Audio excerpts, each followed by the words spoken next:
예수께서 배를 타시고 다시 맞은편으로 건너가시니 큰 무리가 그에게로 모이거늘 이에 바닷가에 계시더니 회당장 중에 하나인 야이로라 하는 이가 와서 예수를 보고 발 아래 엎드려 간곡히 구하여 이르되 내 어린 딸이 죽게 되었사오니 오셔서 그 위에 손을 얹으사 그로 구원을 받아 살게 하소서. 이에 그와 함께 가실새 큰 무리가 따라가며 애워싸 밀더라. 12해를 혈루증으로 앓아온 한 여자가 있어 많은 의사에게 많은 괴로움을 받았고 가진 것도 다 허비하였으되 아무 효험이 없고 도리어 더 중하여졌던 차에 예수의 소문을 듣고 무리 가운데 끼어 뒤로 와서 그의 옷에 손을 대니 이는 내가 그의 옷에만 손을 대어도 구원을 받으리라 생각하밀러라. 이에 그의 혈루 근원이 곧 마름에 병이 나은 줄을 몸에 깨달으니라.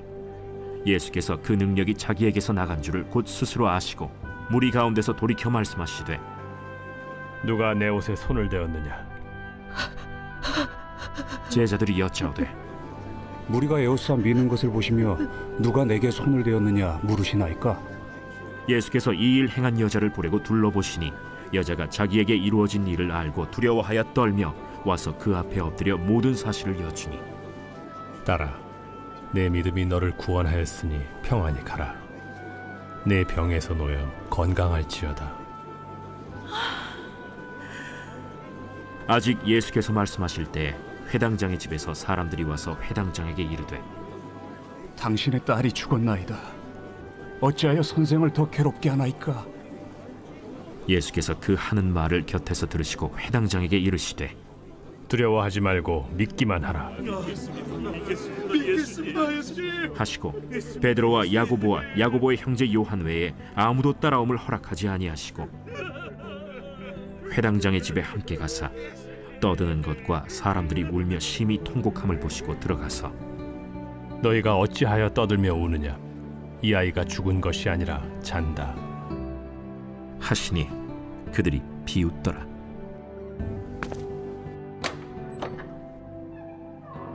예수께서 그들을 다 내보내신 후에 아이의 부모와 또 자기와 함께한 자들을 데리시고 아이 있는 곳에 들어가사 그 아이의 손을 잡고 달리다구 번역하면 곧 내가 네게 말하노니 소녀야 일어나라. 소녀가 곧 일어나서 걸으니 나이가 12살이라. 사람들이 곧 크게 놀라고 놀라거늘 예수께서 이 일을 아무도 알지 못하게 하라고 그들을 많이 경계하시고 이에 소녀에게 먹을 것을 주라 하시니라. 오늘 회당장 그 이야기 야이로의 이야기를 하면서 제가 그 사건의 전개를 먼저 여러분들에게 요약을 한번 딱 볼 수 있도록 해봤어요. 그래서 이 그림은 이제 하나하나 얘기하면서 제가 설명드릴 텐데 아무래도 저는 이미지로 뭔가를 이렇게 연상하는 게 조금 쉬운 사람인 것 같아요. 그래서 이렇게 사건을 말로 이렇게 쭉 하면 어쩔 수 없이 하나로 가는데 이미지는 동시적으로 어떤 사건들이 이렇게 같이 맞물려 보이니까 제 나름대로의 이해하는 식인데 혹시 여러분들께서 좀 어렵다 이렇게 보지 마시고 저렇게 그림으로 하면 이렇게 동시에 사건으로 볼 수 있구나 이렇게 이해해 주셨으면 좋을 것 같아요. 지금 본문이 21절부터 43절까지 있는데요. 거기 나오는 사건들의 타이틀을 제가 요약해 보면 이제 무리 앞에서 회당장이 목숨 건 간청을 한다. 제가 이렇게 적었어요. 왜냐하면 회당장이라는 신분을 봤을 때 지금 수많은 인파가 있는데 예수의 발 앞에 무릎을 꿇고 뭔가를 간청한다. 이거 나중에 어떻게 이 후환을 어떻게 하려 하지? 이런 생각이 들어서 목숨 건 간청이라고 요약해 봤고요. 그 다음에 이제 그 사건에서 예수님이 이 회당장의 집으로 가서 아이를 고치기까지의 그 사건이 쭉 흐르는 가운데 중간에 갑자기 혈루증 여인의 사건이 등장합니다. 그래서 혈루증 여인이 아무도 모르게 자기 안에서의 그 내적인 고백을 하고 거기서 치유가 일어나죠. 그랬더니 예수님이 혈루병 여인이 자기 속으로 그렇게 고백하고서 일어난 일에 대해서 예수가 즉각적으로 반응을 하게 돼요. 그래서 누가 날 만졌지? 그랬더니 이제 제자들의 반응이 거기 있고요. 그리고 여인을 찾습니다. 예수가. 그리고 여인과 대화를 하죠. 그래서 치유를 선언하고 구원을 선포합니다. 그 다음에 이제 회당장 집으로 이어서 들어갔는데 이제 이미 죽었다. 이런 그리고 통곡하고 하는 것 가운데 예수가 자는 거다 이렇게 얘기했더니 무리들은 비웃게 되죠. 근데 결국은 예수님이 치유하고 그리고 거듭거듭해서 경계를 한다. 그러니까 무리들하고 섞이지 말고 그 사람에게 이제 그 오늘의 사건에 대한 부분들을 고유하게 지킬 수 있도록 하는 그런 발언이 등장을 해요. 제가 이 전개를 이렇게 요약해 본 건 사실 성경의 어느 부분이나 마찬가지입니다만 우리가 지금 현재 가지고 있는 인간이 가지고 있는 하나님과의 관계에서의 그 관계 설정 그리고 우리는 무엇을 신앙생활이라고 하는가? 아까 시인을 통해서 예수 믿음이 뭐냐 이런 질문을 시인도 했었는데 예수 믿음이라는 게 뭐지? 하나님에 대한 믿음이라는 게 뭐지? 그리고 그 흐름 가운데서 우리는 어디를 향해서 가고 있지? 사실 이 질문을 매주 혹은 여러분들이 성경을 읽을 때마다 말씀의 활동이라는 이름으로 계속 하고 있는 건 결국 그거 하나밖에 없어요.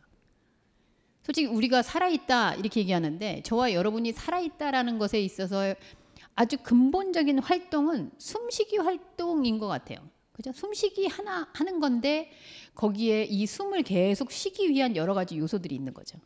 네, 춥지 않아야 되고 따뜻하게 너무 더워도 안 되고 그러면 숨 막히지 않습니까? 뭔가 조건이 달라지면. 그래서 결국은 이 믿음 생활, 구원받은 자의 생활이라는 걸 하기 위해서 우리는 생명으로 있기 위해서 계속 호흡하고 있는 존재다라는 전제를 갖고 그 사건들을 조금 디테일하게 살펴보도록 하죠.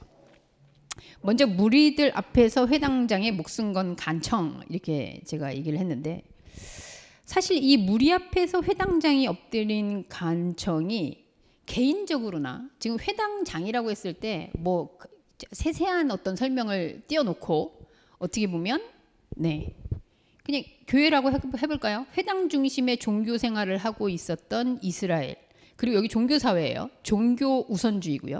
그 가운데서 회당장이면 어쨌든 그 한 뭐 저 같은 경우일 수 있겠네요. 한 회당을 책임지고 거기에서의 성도들을 또 이스라엘 백성들을 말씀으로 같이 공유하고 있는 그런 장인 거죠.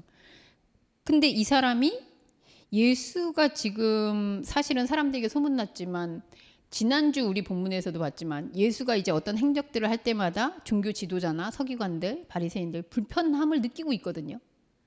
그럼 회당장도 사실은 그 라인이거든요. 예수의 어떤 행적으로 인해서 불편함을 느껴오는 그 분위기 속에 만약에 이 사람이 지금 딸이 죽어가니까 그럴 것 같아요. 여러분 뭐 경험해 보신 분들도 있고 또 우리도 사실 이 사회적인 어떤 사건 앞에서 아무리 우리에게는 그냥 이태원 사건 이렇게 기록되지만 이태원 사건 가운데서 가족을 잃은 사람들은 이걸 그냥 이태원 사건이라고 부르기 어렵거든요. 그 말은 뭐냐면 이제까지 그냥 삶으로 살아오던 모든 현상적인 룰이 단순간에 깨지는 사건. 뭐 내가 죽으면 내가 죽어버리니까 기억이 안 나서 모르겠지만 나와 같은 자녀, 나와 같은 어떤 존재가 죽음을 맞이한다는 건 이제까지 현상 속에서 자기가 가져오던 역사성, 개인이든 사회적이든 모든 게 순간 뒤바뀌는 다 깨지는 그런 사건인 거죠. 그런 사건을 지금 맞닥뜨리니까 회당장 아닌 뭐 대제사장이라도 거기에서 지금 이 앞뒤를 가릴 처지가 아닌 거죠. 그래서 그 현상이 산상조각 난 가운데 자기의 종교적인 신념 그리고 종교인은 어떻게 해야 하고 지금 어떻게 보면 이단이라고 소리 들을 수 있는 예수라는 이 신흥 인물 앞에라도 무릎을 꿇고 아니 바닥에 엎드려서라도 나 좀 살려주세요. 내가 지금 살아야겠습니다. 내가라고 얘기하는 이유는 내 딸이 죽는다는 건 내가 죽는 거니까. 그래서 이 회당장이 사실은 그렇다면 이 회당은 뭘 상징하고 있을까? 이스라엘 백성이에요. 그죠? 이스라엘 백성이 회당에서 모이는 걸 우리가 전제로 했을 때 그리고 이 회당장에게 그동안에 가져왔던 어떤 믿음의 규칙에 율법의 규칙에 균열이 생긴 거죠. 현실이 다 깨어지는 조각나는 죽음을 맞닥뜨리는 자, 그 틈에서 이 사건이 전개되기 시작합니다. 그래서 결국은 이 예수께서, 근데 이 믿음을 한번 보세요. 23절에 보면 우리도 잘 하는 그 간구고요.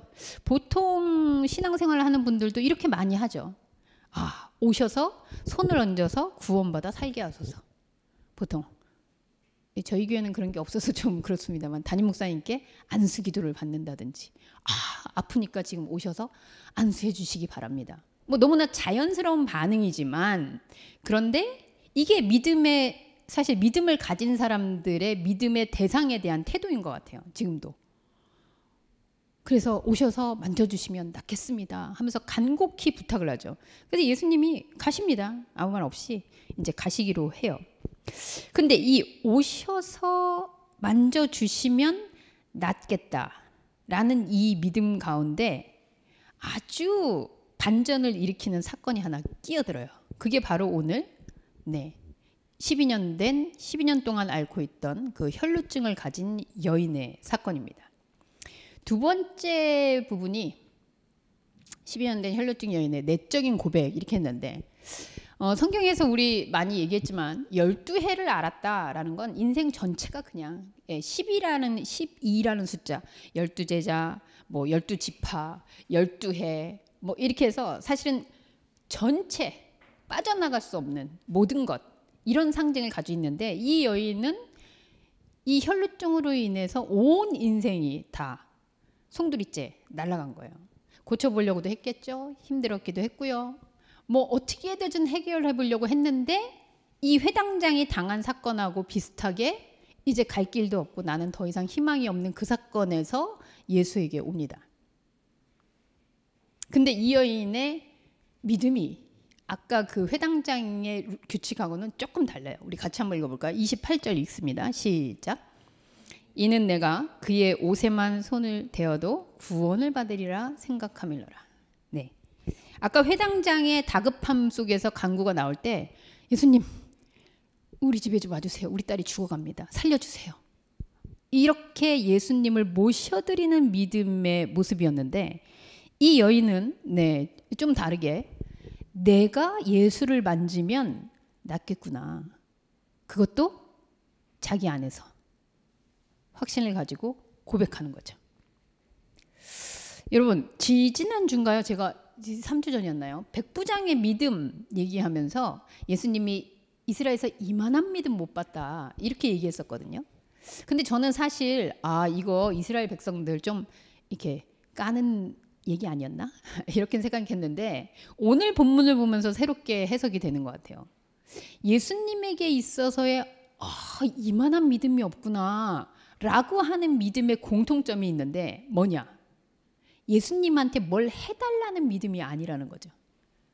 안 오셔도 예수님이 그냥 말씀만 하시면 우리 종이 낫습니다 라고 했던 백부장하고, 오늘 이 회당장은 어쨌든 우리 집에 빨리 갑시다, 애가 죽어가니까 가서 살려주세요 하고 모시고 가려고 했는데, 사실 이 여인은 아무도 몰라요. 지금 큰 무리가 예수님을 따르고 있는데 그 가운데 아무도 모르는 자기의 내적 세계 안에서 예수의 그냥 옷을 만지면 낫겠구나, 예수가 어떤 존재라는 것에 대한 인식이 있는 거죠.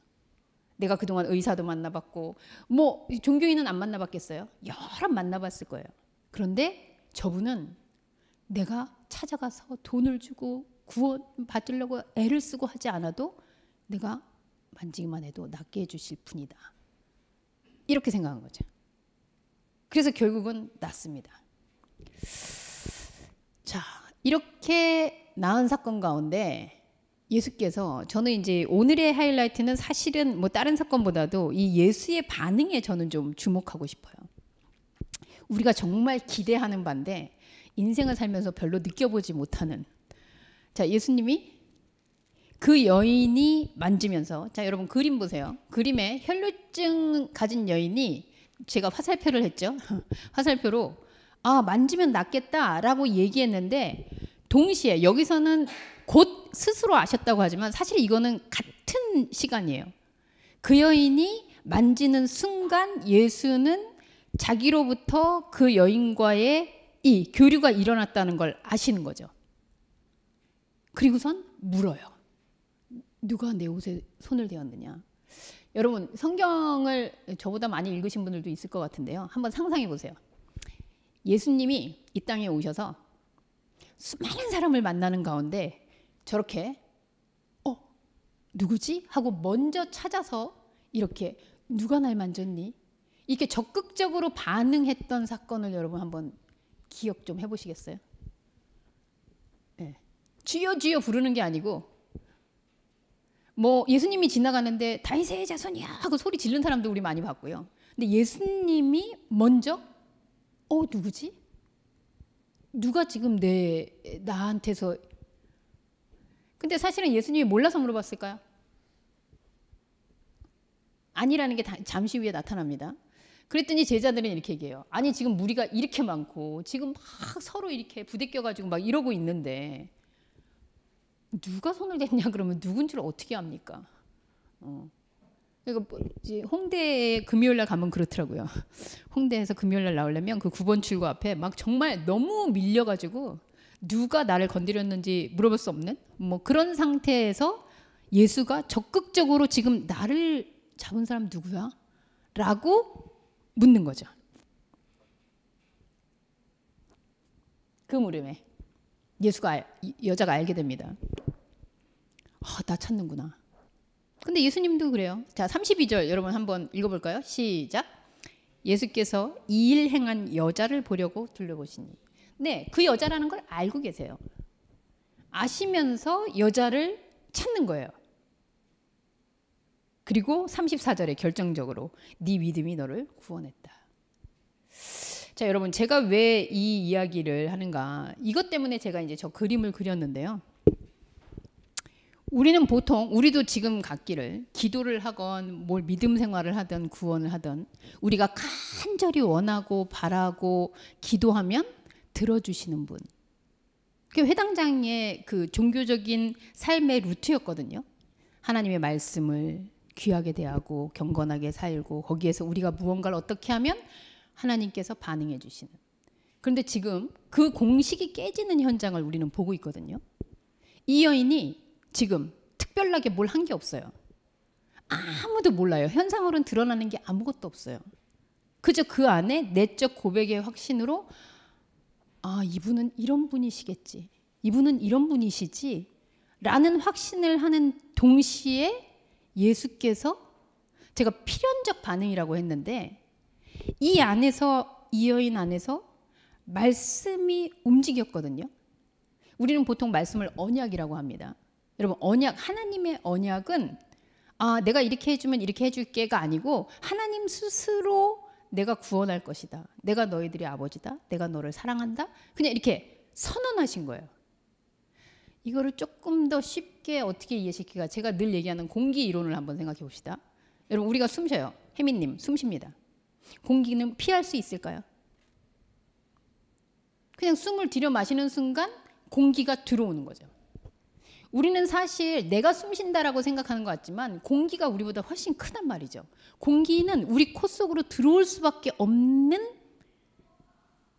이 크기예요. 그래서 피할 수 없어요. 마치 예수님의 하나님의 그 언약의 반응, 하나님의 이 필연적인 반응이라는 건 우리가 믿음이라는 걸 호흡하는 순간 그 즉시 우리의 안으로 들어오지 않을 수 없는 그게 언약이라는 거죠. 그래서 하나님이 피하지를 못한다는 거예요. 우리의 이 말씀의 내적인 고백, 확신, 믿음 이것이 굴러가는 순간 예수는 그냥 자동으로 우리 코 속으로 들어오는 공기처럼 자동 반응을 하고 들어오신다는 거예요. 그럼 우린 뭘 할 수 있을까요? 없는 거죠. 이리 오세요. 하나님 들어오세요. 모셔드립니다. 내가 하나님을 구합니다. 이래야 될 이유가 하나도 없이 우리 안에서 하나님의 언약의 말씀이 그 뭐라 그럴까요? 떠올리는 순간 오늘 아침에 보니까 우리 어머니가 어디서 와주셨는지 된장을 한껏 여기저기 막 쟁여 놓으셨더라고요. 콩이었는데 된장으로 떴다. 그게 무슨 개념인지 아시죠? 적혀진 말씀인데 이 말씀이 우리 안에서 내적인 고백으로 띄워질 때 하나님은 말씀 그 자체이고 하나님은 말씀이신 분이기 때문에 반응을 안 할 수 없다는 거죠.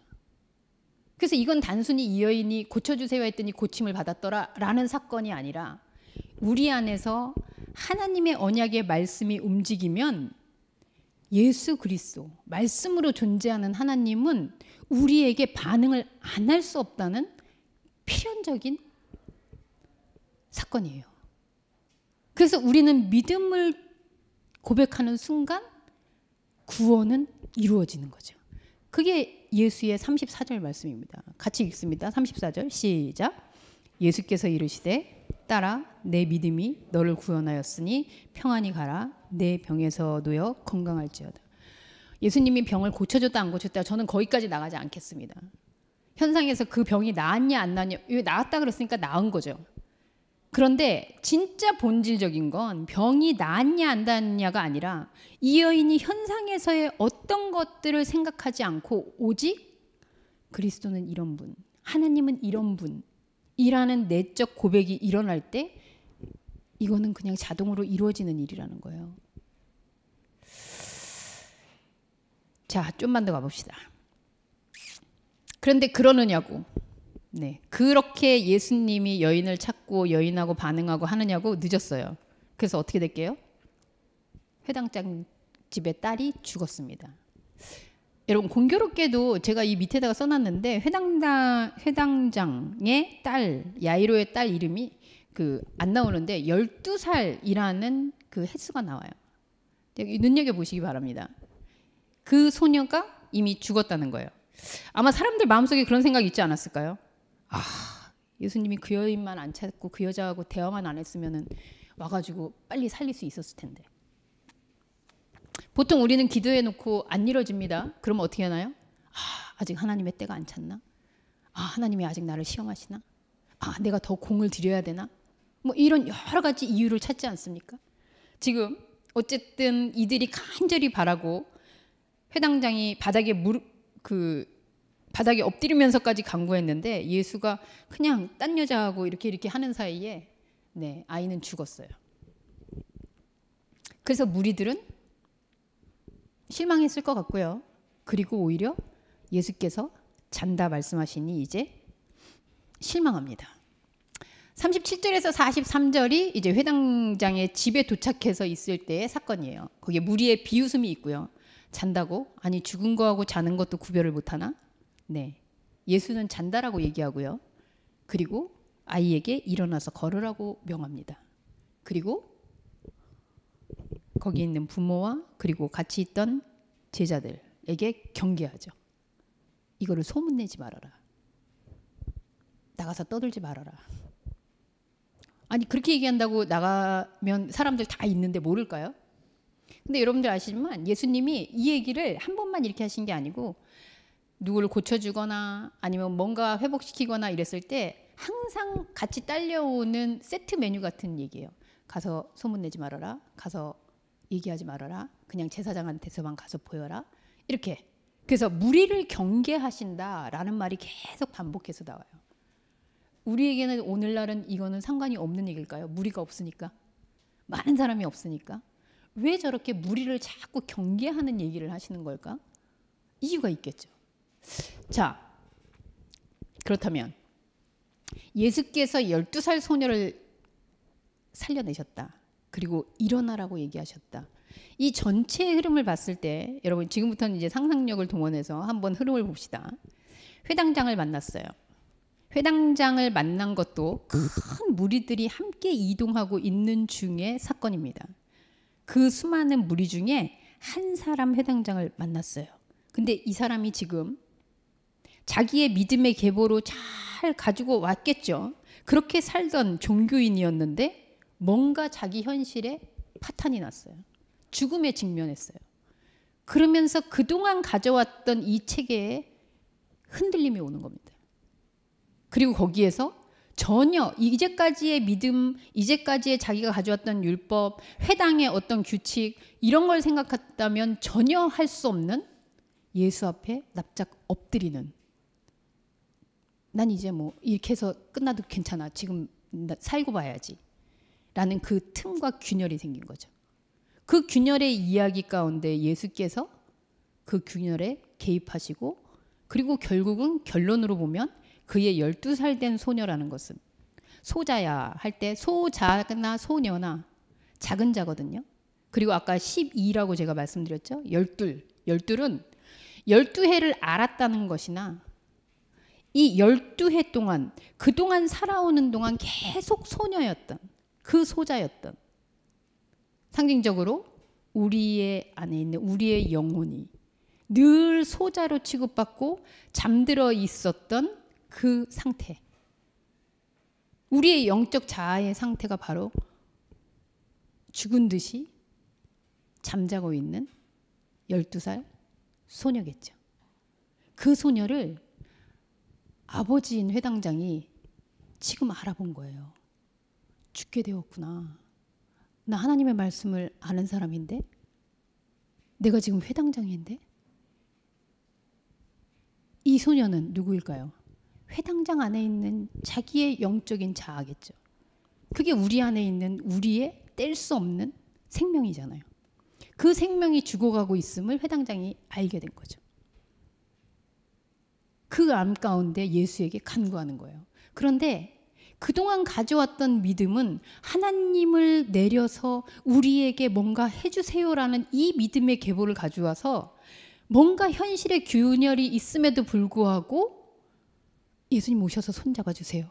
나를 붙잡아 주세요. 이렇게 할 수밖에 없는 습관적 그냥 그 믿음 가운데. 그런데 여러분 좀 헷갈리시겠지만 영화를 보다 보면 그런 장면이 나와요. 한 장면이 이렇게 쫙 있는데 과거를 회상하거나 아니면 미래를 보거나 해서 두 화면이 이렇게 겹쳐집니다. 오버랩 된다 그러죠. 그런 기법이 있잖아요. 이 성경 기자가 모르고 그냥 진짜 12살 된 소녀 12년 된 혈루병자 이렇게 얘기했을까요? 이걸 성령의 감화로 썼다면 저는 분명히 의도가 있다고 생각하는데 이 12년 된 혈루증 여인은 사실 12살 소녀 죽은 듯이 누워있던 그 소녀하고 같은 맥락이에요.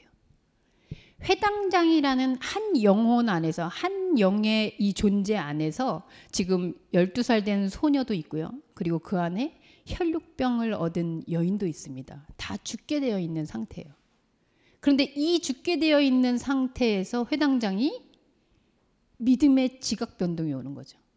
그동안 내가 가지고 있던 믿음, 나는 하나님께 간구하고 하나님의 말씀을 이렇게 알고 실천하고 이러고 이러면 이게 된다라고 나는 알고 있었는데 뭐지? 사도 바울을 보면 너무 확연해지죠.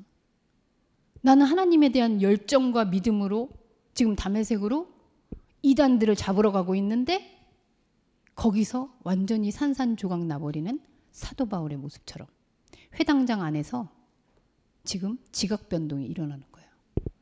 그리고 거기서 진짜 믿음이 뭐지?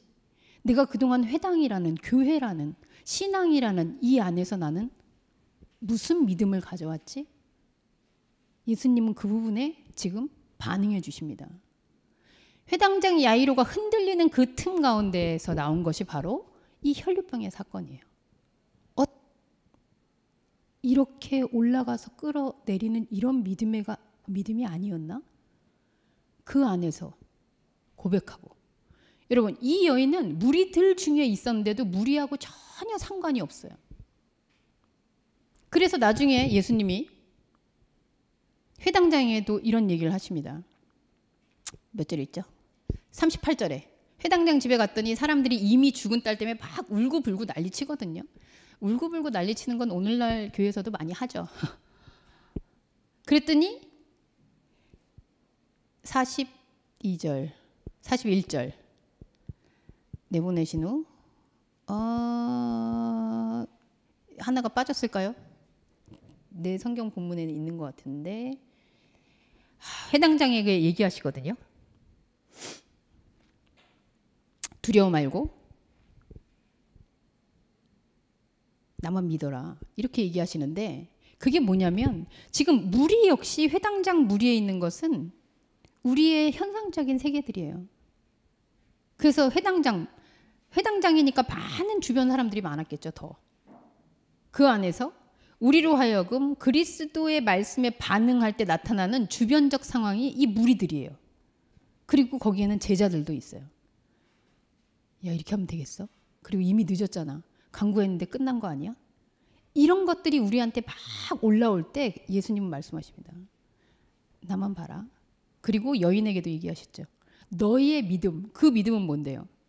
현상에서 모든 무리들하고 전혀 상관없이 그 안에 내적으로 그리스도는 내가 이 말씀을 띄어올리는 순간 나와 함께하는 분, 그거에 필연적으로 반응하시는 예수, 나는 그런 존재야 라고 화답하시는 예수. 그래서 예수님이 경계하는 거예요. 그 무리들의 소리, 그리고 밖에 나가서 예수님이 고쳐주셨습니다 말씀입니다. 이건 또 밖으로 나가는 거거든요. 그 내적인 확신과 고백 안에서 있는 그 혈루병 여인의 그 믿음을 계속 고수하라는 거죠. 흔들리지 말라는 거죠. 그게 바로 믿음과 구원의 관계라는 거예요. 우리의 그 내적인 말씀을 하나님의 언약의 말씀은 우리가 가지고 와서 이루어지는 게 아니라 그 말씀을 그냥 하나님은 이런 분이시지 라고 할 때 그 하나님은 반응하지 않을 수 없어서 우리 안으로 반응해 오시고요. 그것이 구원이에요.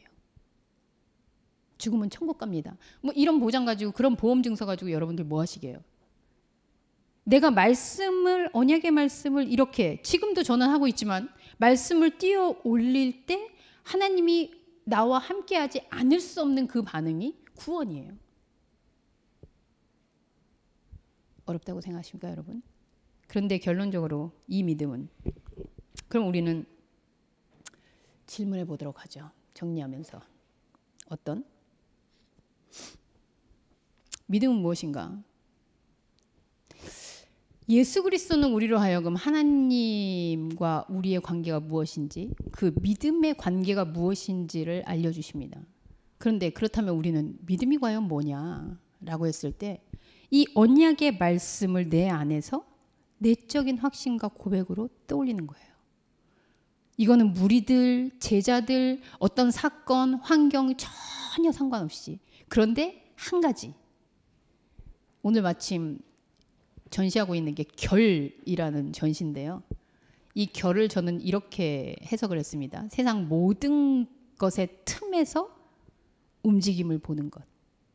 네. 그걸 저는 결이라고 해석을 했는데 바로 그거예요. 하나님은 우리 안에서 이게 믿음이지, 이게 하나님이지. 그래서 그 수천 년을 쌓아오면서 하나님을 고정시킨 그것 가운데 죽음을 맞닥뜨리면서 그 틈이 생길 때 그 결 사이로 우리에게 들어오신단 말이죠. 그 결이 바로 우리의 믿음의 새로운 눈뜸이죠. 그 눈뜸 가운데 우리는 내적인 고백을 하게 됩니다. 주여 주여 부를 필요가 없어지는 거죠. 그러면 그거에 필연적으로 반응하시는 예수님의 그 반응이 바로 구원이에요. 그래서 매 순간 구원을 받는 거예요. 매 순간. 그래서 교회는 그럼 뭘까요? 교회는 이렇게 모여 있으니까 모인 그것을 고백하는 사람들의 모임이긴 합니다만 나 혼자도 사실은 교회죠. 어떤 교회? 그렇게 믿음이 내 안에서 뛰어 올려지면 그거에 반응하지 않을 수 없는 하나님의 구원이 같이 들숨날숨처럼 계속 움직이고 있는 상태. 그게 교회예요. 그리고 교회는 그걸 해야 하는 거예요. 그리고 이 회당장이라고 나오는 이 회당은 그동안 예수님이 얘기하고자 하는 이 회당장은 이스라엘 백성이 회당이라고 붙잡고 있는 그 전체를 상징하기도 합니다. 그래서 회당의 한 사건을 얘기하는데 거기에 중간에 이런 이야기도 오고 저런 이야기도 들어가고 하면서 결국 그리스도는 이스라엘이 지금 죽어있는 상태였던, 잠들어 있던 상태였던, 혈루병으로 인해서 모든 것들이 다 빠져나가죠. 여러분 혈루병의 증상이 뭐죠? 피가 유출되는 거거든요. 피는 원래 성서상의 피는 생명을 잉태하는 바탕이에요. 근데 생명이 잉태 안 되고 계속 빠져나가는 거예요. 그게 이스라엘의 회당의 상태였습니다. 거기서 하나님의 말씀의 잉태가 이루어지지 않고 거기에서 사람들이 살아나지 않고 그게 회당의 모습이었는데 생명이 죽는구나. 이걸 깨닫는 그 틈 안에서 혈류병 여인의 그 믿음에 이게 믿음이 아니었나 봐.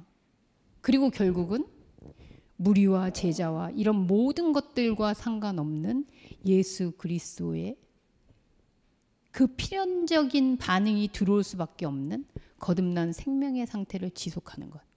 그게 교회예요. 그럼 이 얘기를 제가 이렇게 하고 나면 여러분들은 돌아가서 뭘 해야 되는 게 있을까요? 우리의 의지로는 할 수 있는 게 없다는 거예요. 우리가 무언가를 막 끄집어내서 주여 주여 부르고 통곡하고 울고 불고 한다고 해서 이루어지는 게 없다는 거예요. 영적인 세계에서. 그럼 아무것도 안 하면 뭡니까? 아니죠. 말씀을 띄우는 그 우리의 영적인 의지. 그게 바로 하나님이 우리 안으로 안 들어올 수 없는 그 구원의 역사가 되는 겁니다. 어려울 수 있는데 최대한 제가 설명을 해본다고 했지만 여러분들이 다시 본문을 읽으면서 그래서 죽었다 일어났는데 뭐 갑자기 먹을 걸 주어라? 네, 이 양식은 무슨 양식일까? 회당이라는 그 존재 안에서 이스라엘의 그 회당은 어떤 상태였으며 그리고 예수는 거기에서 어떤 믿음 그리고 어떤 구원의 반응을 알려주고 싶었을까? 그 묵상이 우리 안에 좀 더 머무르는 시간이 되었으면 좋겠습니다. 기도하겠습니다. 하나님, 그저 본문 하나님의 말씀을 옛 선현들로부터 함께 알아왔던 이야기로 그리고 위인에 대한 간증으로 그렇게 들으면 쉬울 것 같은데 그렇게 듣기엔 우리의 현상의 삶 가운데서 너무 뒤죽박죽되는 게 많습니다. 그리고 내 의지로 하나님을 향해서 열심히 믿고 열심히 기도하는데도 불구하고 어떤 때는 되다가 어떤 때는 안 되다가 그리고 열심을 내는 것 같다가도 또다시 가라앉으면 나는 또 신앙이 없나 봐. 이렇게 현상에서 오고 가기를 그 무리들의 고백처럼 때로는 비웃음으로 때로는 울음으로 때로는 아우성으로 때로는 하나님께 붙잡힌 바처럼 그렇게 시시각각 변하는 모습을 보여줄 수밖에 없는데 오늘 아무도 모르는 그저 자기 내면의 세계 안에서만 고백되는 예수가 누구인지 그리스도는 어떤 존재인지의 고백에 그리스도가 눈에 불을 켜고 찾는 그리고 그와 대화하기 위해서 다가오시는 그리고 반응하지 않을 수 없는 감탄하시는 그 예수를 만나는 감격이 우리에게도 날마다 일어나기를 소원합니다. 그 생명의 지속이 우리 가운데 교류되는 공동체가 되기를 소원하오며 예수님의 이름으로 기도합니다. 아멘.